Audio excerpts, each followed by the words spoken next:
Tomada 1, gravação teste. Oi gente, boa noite, eu sou a Isa e nós somos o Papo Quase Reto, um podcast informativo totalmente informal que vocês vão ouvir uma vez só na vida de vocês. Nós somos estudantes da área da vida, da área da saúde, e nós estamos aqui para falar sobre um assunto muito importante e que muita gente não sabe direito como é, o que é a poliomielite.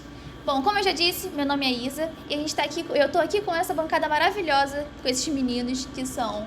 Henrique, Robson, Júlio, João, bicho. Então, como eu disse, nosso assunto é a poliomielite. E para contextualizar, vamos entender um pouco como é que ela funciona, o que ela é, como é que essa doença se caracteriza e quais são os sintomas dela.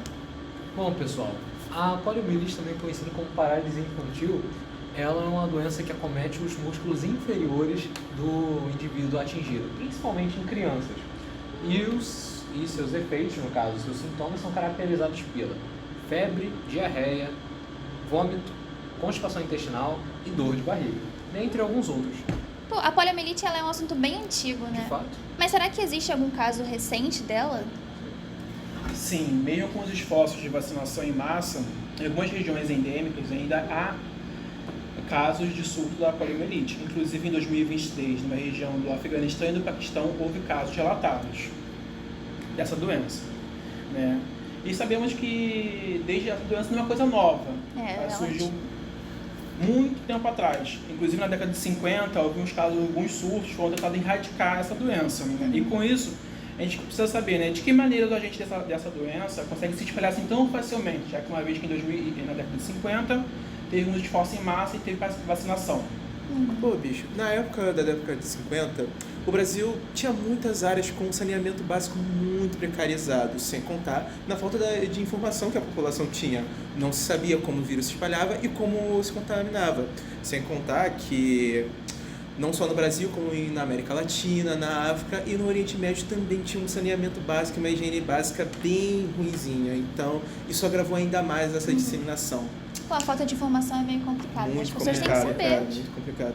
Mas algo que ainda, tipo, o vírus se espalhou, fato. Sim. Mas quais são as características dele e sua fisionomia? Não sei. A morfologia. A morfologia, isso. Morfologia. Obrigado, amiga. Obrigado, irmã. A morfologia ajudou, contribuiu para essa disseminação. né? A gente falou um pouquinho muito sobre, na realidade, falamos já muito sobre a doença e a gente Bicho, não sabe não se exatamente. acanhe, fale mais alto. Vou falar mais alto. Então, vamos lá, gente. O poliovírus ele é um vírus de RNA de fita simples, né? Fita dupla não, fita simples. De polaridade negativa, né? A sua morfologia ele compreende um formato icosaédrico, né? E nesse formato, né, nessa composição icosaédrica, na realidade, existem receptores que se ligam às células-alvos. Que células-alvos são essas, né?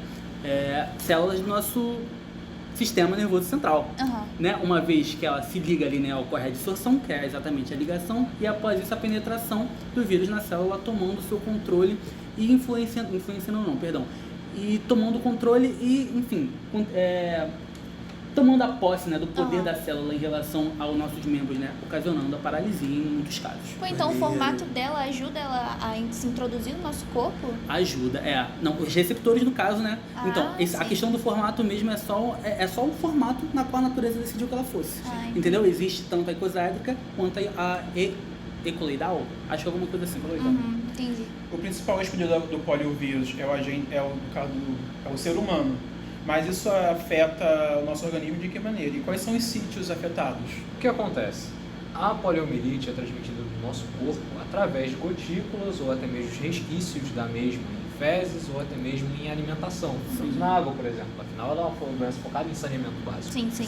Então, seguindo por essa lógica, ela entra através das vias respiratórias e segue direto para o trato gastrointestinal, que dali segue para a corrente sanguínea. O que é importante dizer também é que depois que ele entra na corrente sanguínea, ele vai direto para os neurônios motores da medula espinhal. E aí ele acaba, né, dificultando um pouco a sua funcionalidade. Ele atrasa um pouquinho. Que uma vez na corrente sanguínea, né, causa ali a viremia, né? Podemos chegar em vários lugares. Ele mas pode ir para qualquer lugar. Enfim, é relevante para o vírus, no caso, é chegar até o sistema nervoso central. Exatamente. Aí quando ele acaba atingindo, né, os neurônios motores da medula espinhal, ele acaba transformando em paralisia. Isso. Além de também, né, dar um pouquinho uma complicada ali nas células epiteliais do intestino e da orofaringe também, nas mucosas da orofaringe. Isso. Bem importante, interessante. Mas a gente falou disso tudo, mas como ele se dissemina assim no corpo humano? Como ele se espalha tão rapidamente assim? Bom, Não sei. então a disseminação ela ocorre dessa maneira, né? Uma vez que a gente se infecta, como o Julinho disse, ele passa no nosso sistema gastrointestinal e uma vez lá ele sai junto com as fezes para o ambiente. Que ambiente é esse? Um ambiente que o nosso amigo aqui ressaltou no início da conversa, que são ambientes assim carentes de saneamento básico. Fora isso, também tem a questão da higiene pessoal de cada pessoa, né? Uma vez que você ali não se precaver de maneira correta, né? Você passa a mão ali, levando a mão à boca, ou então passando a mão em outra pessoa, contribuindo para essa disseminação, né? Ah, entendi. Como A via sempre- fecal oral, né? Perdão. Como sempre, lavar a mão é sempre importante antes das Com refeições, certeza, uma galera. medida profilática, sempre sim. importante. Da vida. Higienização. Você falou da fecal oral, né? Isso. Mas existe outra forma de ela ser transmitida assim? Será que ela existe? Sim, existe a oral. O método oral se baseia na obtenção de gotículas através de um indivíduo que está infectado em meio a uma conversa e que o mesmo espirra ou tosse em sua direção. Entendi. Muito maneiro, né? Agora, sabemos que existem 3 tipos, né? 3 variantes desse vírus, né? A 1, a 2 e a 3. Eu queria saber da Isabelle se existe alguma diferença se existe alguma diferença na patogenicidade desse vírus, né? Na transição das variantes? Isso. Não existe, porque o vírus tem a patogenicidade só. Então, o que vai determinar a intensidade dele é o corpo do indivíduo, né? A nossa resposta de acordo com o vírus, como entra ali a variante. Maneiro. Não é o grau de patogenicidade do Maneiro, vírus. Vai depender ali Entendi. do sistema da pessoa. Da resposta imune da pessoa Entendi. mesmo, entendeu? Então isso quer dizer que uma vez que eu sou infectado com a variante de número 1, por assim dizer, eu corro o risco também de ser afetado pelas outras variantes. E caso isso aconteça assim, eu tenho que ficar preocupado, vou ficar paralítico, meu grau de dificuldade vai aumentar, vai ser diferenciado. Olha, devido à resposta da amiga aqui, eu acho que eu posso formular essa resposta também, né?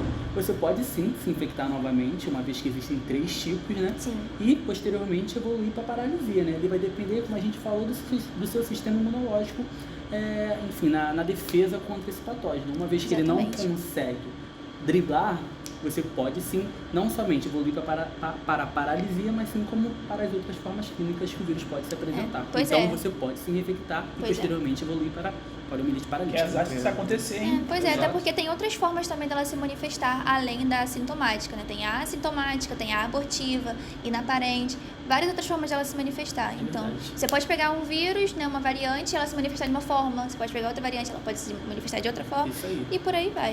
E ela pode ou não ter também a ver com a resposta imune, assim, Isso. com as influências do sistema imune, na verdade. Boa, irmã.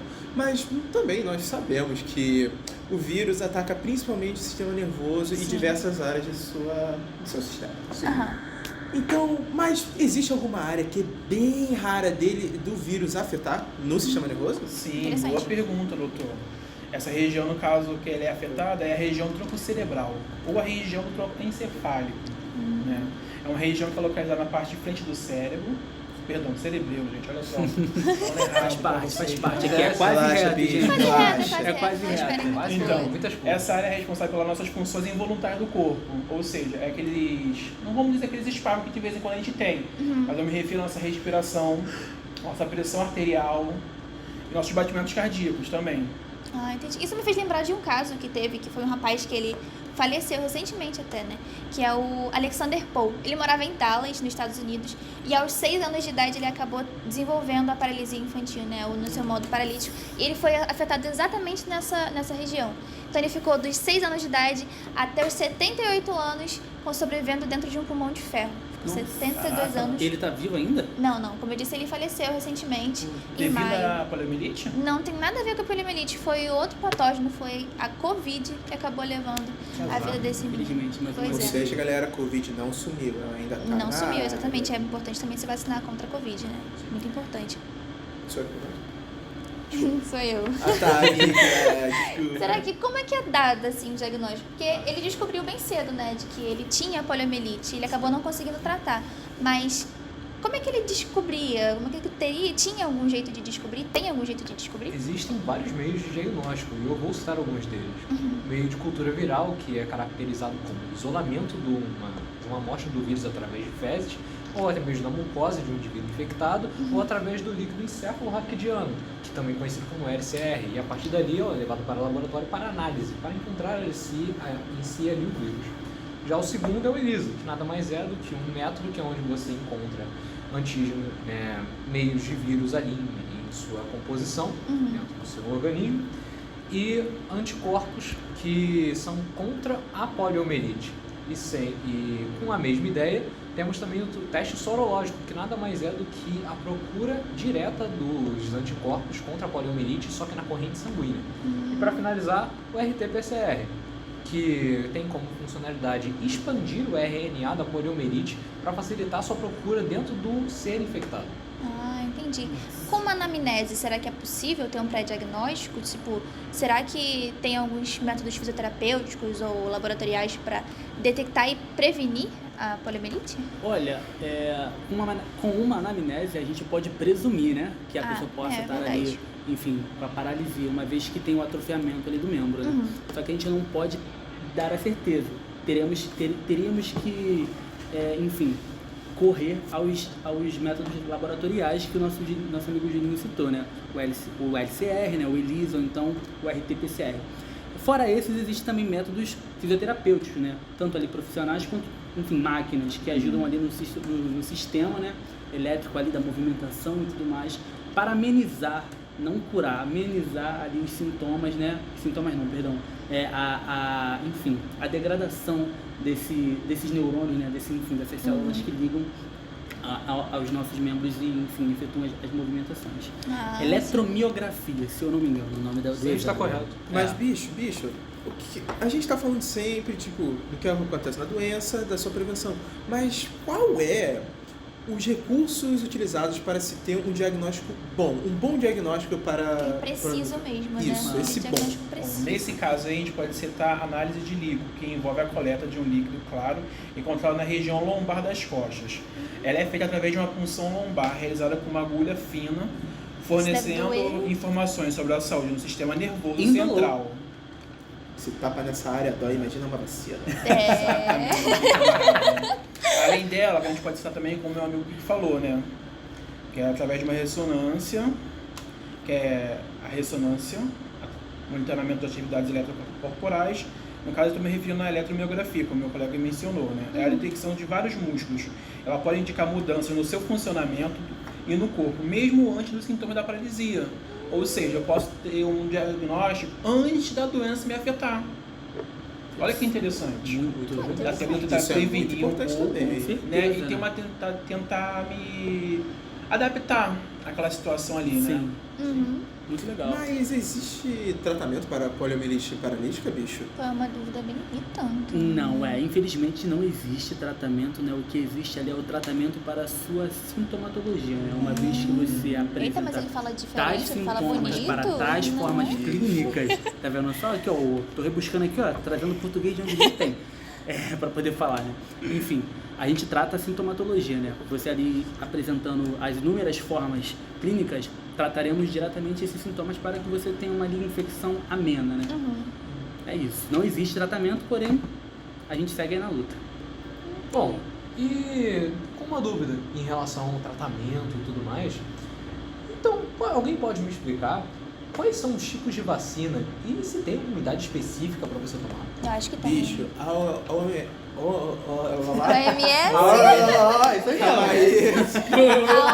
A OMS, ela indica a seguinte maneira.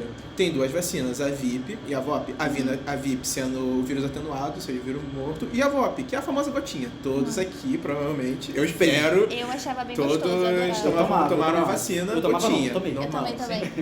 Então, só que hoje em dia é meio diferente daquela época, pois agora é recomendado que nos primeiros 2, 4, 6 meses seja tomado a dose da VIP, ou seja, a vacina normal com vírus atenuado.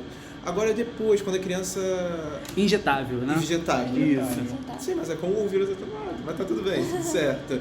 E depois, quando a criança amadurecer com seus 15 meses de idade e outra aos 4 anos de idade, ela tomar a vacina gotinha da VOP.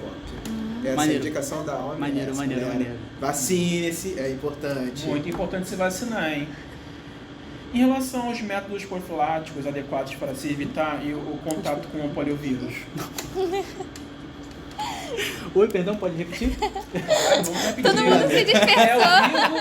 É que eu me concentrei aqui. Eu vou reformular a pergunta, doutores. Com certeza. Quais são os métodos profiláticos adequados para se evitar o contato com o poliovírus? Bom, como a gente sabe que a principal via de infecção é fecal oral, então um dos métodos ali é a higiene pessoal, né? Você Sim. lavar bem as mãos, evitar ficar andando em lugares que, enfim, possam haver fezes de pessoas que podem estar ou não infectadas, enfim.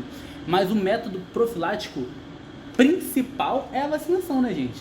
Porque não existe tratamento, mas existe a vacinação que previne você ser infectado pelo poliovírus. Então, tá aí, ó, a vacinação Até mesmo pra principal quem, né, método gente, quem profilático. Até mesmo para quem sabe tem criança em casa, essa parte é muito difícil, né? Evitar que a criança bote alguma coisa e leve na boca, né? Interessante. A gente acabou de ter uma aula aqui, né? Não foi nem uma Verdade, conversa, foi exato. mais uma aula sobre a poliomielite, né? Porque a gente acabou, né, A trazendo gente ficou informação. sanando uma dúvida Trocando outra, conhecimento. né? Exatamente. É Estamos isso que a aqui. gente espera que as pessoas que estão escutando, Sim. né, reajam, né? É. Aprendam junto com a gente também, né? E se influenciem, né? Enfim, se questionar mais em relação a essa doença. Porque a gente aqui não respondeu todas elas, né? Existem várias Exatamente. outras, então... Exatamente. E é com certeza as pessoas que estão escutando já desenvolveram alguma outra dúvida que a gente não conseguiu responder, mas que vocês podem sim procurar e a gente pode trazer aqui pra vocês também, entendeu? Sim. Espero que todas as dúvidas sejam sanadas sobre a poliomielite. Vacinem-se, é muito importante. Tá em período de vacinação, Tá em né? período de inclusive. vacinação, né? Começou dia 27 de maio e se estendeu até o dia 28 desse mês. Então corre lá. Mas não se preocupa, Exatamente. se por um acaso você perder esse prazo, né? A vacina ainda vai estar disponível lá. Basta você ir procurar. Exatamente. É isso, gente. Muito obrigada Muito por escutar obrigado, nosso até a podcast. próxima. E Obrigado, tenha uma ótima gente. noite. Vamos comer bastante coisas gostosas hoje. É isso aí. Agora é tchau. Beijos! Tchau!